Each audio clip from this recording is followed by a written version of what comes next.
Chapter 10. Devine sat in the back seat of the rental Nissan truck on 8th, staring out the tinted back window at the bar that the cop had gone into. He might have seen him at the window, but it was pretty foggy. It didn't matter. Thurkelson was on it. He had gone in 5 minutes after him and recorded the cop and reporter's whole convo with the shotgun mic in his duffel bag. Devine had listened in, and he was pretty pumped, because overall it seemed like they were good. The pretty boy had contacted a reporter. Could have been very bad, but they had taken him out in time. The reporter didn't know anything, and neither apparently did the clueless cop. They'd even found what they were looking for on the notes on Pretty Boy's phone. The green light was staying green. The Pretty Boy problem had been solved. The boss man was going to like this little turn of events. Devine smiled as he took another dainty, savoring spoonful of the fig and goat milk ice cream they'd gotten from a trendy place on East Broadway, Ice and Vice. He bought the latest Zaggett's foodie guide when they got into town. When they weren't working, he and Thurkelson had been hitting all the newest and coolest eateries. Dinner was going to be parayadas mixtas from some happening Tex-Mex joint called Javelina in Union Square. He couldn't wait. He knew a little about food, how to actually prepare and cook it instead of just worming it into your pie hole like mail it to a mailbox the way Thurkelson did. Growing up, his grandfather owned the second best diner in Dyersburg, Tennessee. By 13, he was working behind the flat top, cracking eggs 2 at a time for the truck drivers and line workers from the stove factory just across the interstate. Might have been a cook, maybe even a frou-frou New York Jack Hole celebrity one, except Pop-Pop died and his grandma sold the spoon, officially called the Wood and Spoon Diner, but everybody just called it the Spoon. Thurkelson opened the door and got into the driver's seat in a hurry. "Hey, snap out of it, Devine," he said, starting the truck. "We got movement. They're coming out. Should we follow the reporter or the cop?"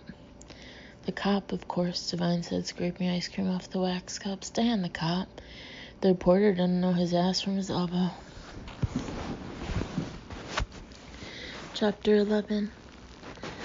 Following my afternoon meeting with Len Breimer, I went back to the major case squad room. Parked in my cubicle, I was drinking a Diet Mountain Dew and polishing off the last crumbs of a cronut when I received an email from the hotel with the additional footage I had requested.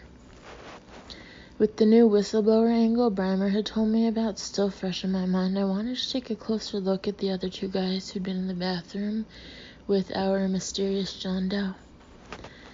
I watched the video over and over again. John Doe goes in, followed by a big blonde dude and a shorter guy with dark hair. The short guy waits in the hall. As I looked more carefully, I noticed the short guy in the hall checked his watch twice before going in. I also noticed the way he was standing in the hall, head slowly swiveling back and forth like a guard or a sentry, as if maybe he knew that his big buddy was dealing with John Doe, and was making sure no one intervened. After John Doe came out, the expression on his face might not have been embarrassment at throwing up, but panic after barely fighting off 2 attackers. The 2 guys who came out about a minute after him didn't look too beat up, I saw, as I let the tape run on. But the quick, determined way they split, the short one going to the front desk and elevator bank as the other bigger guy headed up the back stairwell following John Doe, was definitely of note.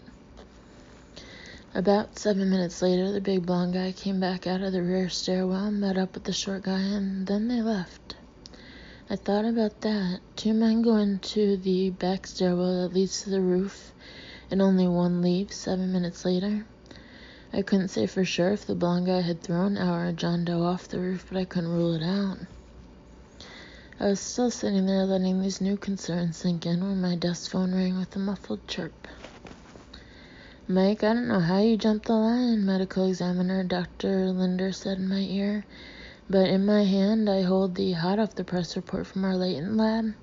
"Today is your lucky day, Mike. You have a hit on your mystery man jumper." "Tell me this isn't a practical joke. What's his name?"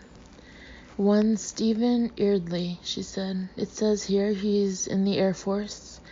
His prints actually came from the FBI database off his 2001 Armed Forces application. I'll email the whole report to you just as soon as I'm done scanning it. You're the best. I owe you, Clarissa. Talk to you later, I said, already bringing up a search engine to find Stephen Eardley. As soon as I hit enter, my jaw fell open. I collapsed back into my office chair in wide-eyed wonder as the search results continued. I didn't think this case could get any stranger, but it had. I clicked the first link and read a news article from the Ogden, Utah Standard-Examiner dated May 20th, 2007. Local hero dies in Iraq. The small town of Liberty in northwestern Ogden Valley is in mourning today as a native son, Air Force pilot Stephen Eardley, was put to rest at the Liberty Cemetery. Eardley, who played football and baseball at Weber High in Pleasant View, was killed in action on Friday, May 3, 2007, when his C-130 aircraft crashed 36 minutes after takeoff from Balad Air Base in northern Iraq. An onboard flight fire that was speculated to have been caused by an electrical short circuit forced Eardley to attempt a crash landing. The pilot was trying to lose altitude quickly in a maneuver known as a side slip when the plane went out of control, inverted, and crashed in the desert. Eardley, a 5-year veteran pilot attached to the elite Air Force Special Operations Command, was 32 years old. Killed in action, I thought as I sat there grabbing the sides of my head. How? How the heck could that be? How could Eardley be killed in action in a plane crash in the Iraq desert in 2007 and then end up dead again in Midtown Manhattan? Chapter 12. Early the next morning, I was sitting in the crowded business section of a southbound SL Amtrak train, checking my email between sips of an iced Americano as Southern New Jersey streaked past the window beside me. The high-test coffee was entirely necessary. I'd been up half the night fielding calls as the lid officially blew sheer off the top of my case. After several phone calls to 3 different FBI officials of increasing rank, I'd learned that the newspaper article on Eardley was correct. According to Air Force records, Stephen Eardley was KIA in a military plane crash in Iraq in 2007, which one would think was nuts enough, but it got more complicated. Because Eardley had been supposedly killed in a military plane crash in Iraq in 2007 during a classified mission. That was why I was heading down to Washington, D.C. this rainy, gray morning. Since I didn't have intelligence clearance, I was told the best way to make headway into Eardley's death was to contact military intelligence personnel in D.C. off the record. Though a so-called legal Chinese wall separates the intel community from domestic law enforcement, I'd learned that unofficial exceptions are sometimes made for compelling reasons, especially if there is anonymity and all parties are sufficiently discreet.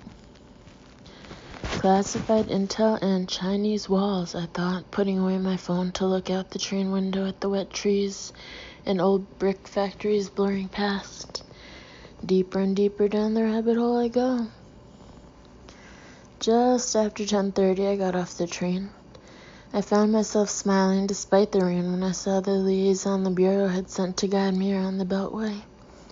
Waiting in the blue Fed car for me, outside the magnificent dripping arches of Union Station, was none other than my good buddy, FBI Special Agent Emily Parker.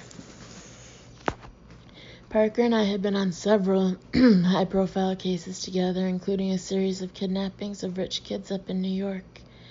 We'd come close a few times to romantic involvement. It never worked out, yet amazingly we still liked and talked to each other. No bag, I see, just a briefcase. You pack light, Emily said after she gave me a hug of greeting. Yeah, well, with all the warnings about the stonewalling I'm about to receive from Washington officials, I figure this might be a brief trip. Well, we'll see about that, Mike. I've been asking around all morning. I actually have a few leads we can try. Has there ever been something like this before, to your knowledge? I asked as Parker pulled out and cruised us down a busy avenue past the nearby Capitol. Something like what? Somebody faking being killed in action, ending up actually alive? Not that I've ever heard of, Emily said. desertions, sure, but walking away from a maybe deliberately down $50 million military aircraft, that's a whole different ball of wax.